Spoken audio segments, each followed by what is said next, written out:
Biz Мәскәүдә аралашабыз Пенза, Мордовия, Саранск, Саратов, Нижегородские, бөтен татарлар белән дә аралашабыз.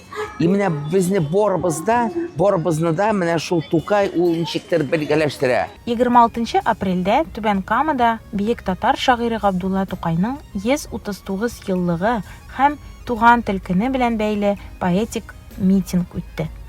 Митинг башланганчы Габдулла Тукай исемендәге ял паркында бәйрәм программасы үтте. Анда мастер-класслар, тематик фотозоналар һәм китап күргәзмәсе оештырылды. Кунаклар әдәбият һәм сәнгать дөньясына батып, иҗат һәм музыка атмосферасыннан ләззәт алдылар. Төп вакыйгалар Габдулла Тукай һәйкәле янында үтте. Анда бию коллективлары һәм солистлар чыгыш ясады. Без Тукай ыныклары конкурсы катнашучылары шагыйрьнең шигырьләрен ихлас укыдылар. Шараны оештыруда татарлар һәм төрки халыклар милли конгрессы рәисе Рөстәм Фәиз улы Ямалиев ярдәм күрсәтте. Митинг вакытында туган телне саклауга зур өлеш кертүчеләргә, шул исәптән Кама таңнары әдәби берләшмәсе әгъзаларына һәм яшь чтецлар конкурсы катнашучыларына мактау грамоталары тапшырылды. Тукай бәйрәме. Язлар килгәч, гөрләп табигатькә. Яшел ефәк япкач, ак каен, искә ала зурлап татар халкы. Апушылан биек Тукайын. Ой исем яңгырый һәр тарафта. Аглагар Тукай җырлары. Кушылалар көйгә сайрар кышлар. Яшел хәтфә кучым кырлары. Шара Тукай һәйкәле янында чәчәкләр куелу белән тәмамланды. Бу аның татар әдәбияты һәм телен үстерүгә керткән өлешенә рәхмәт белдерүне символлаштырды. Бу көндә кешеләрнең йөрәкләре шигърият һәм туган телгә мәхәббәт ритмында бергә бәрелде. И туган тел, и матур тел, Әткәмен кәмнең теле. Dünyada küp нәрсә белдем, син туган тел аркылы. Туган тел татар халкының гимнына әверелгән җыр ул буыннан буынга күчеп килә. Бүген Габдулла Тукайның иҗат җимешләре аеруча матур итеп яңгырый. 26 апрель бөек шагыйрьнең туган көне, аның тууына 139 ел. Ул кибетләр мин сиңа әйтим. Ул хисапсыз маллары. Кайсын алсам, шунсы хәзер. Гөлләреме, аллары.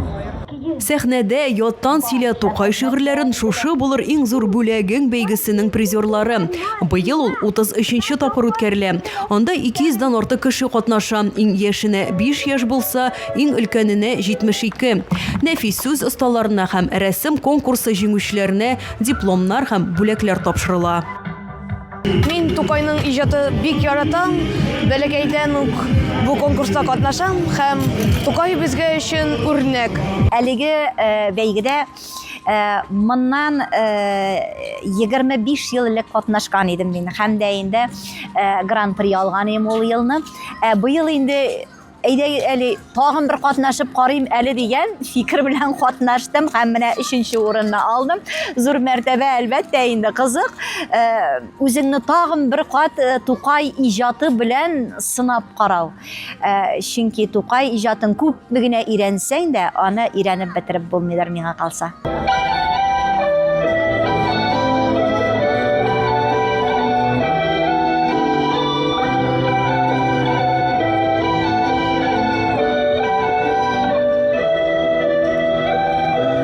Бөек шагыйрьнең исемен йөртүче уку һәм ял паркында бәйрәм мөхите хөкем сөрә.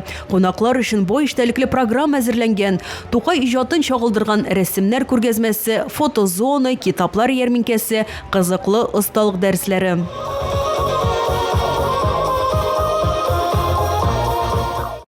Габдулла Тукай һәйкәле янында йөзләгән кеше җыела. Бөек шагыйрь нибары 27 ел яши. Иҗат итүчере 8 ел. Бу кыска вакыт эчендә ул гаять зур рухи байлык калдырган. Аның шигырьләре бүген дә мәктәпләрдә укытыла, театр сәхнәләрендә яңгырый, җыр моңга әверелеп күңелләрдә яши. Без Мәскәүдә аралашабыз. Пенза, Мордовия, Саранск, Саратов, Нижегородские, бөтен татарлар белән дә аралашабыз. И менә безне барыбызны да менә шул Тукай ул ничектер бергәләштерә.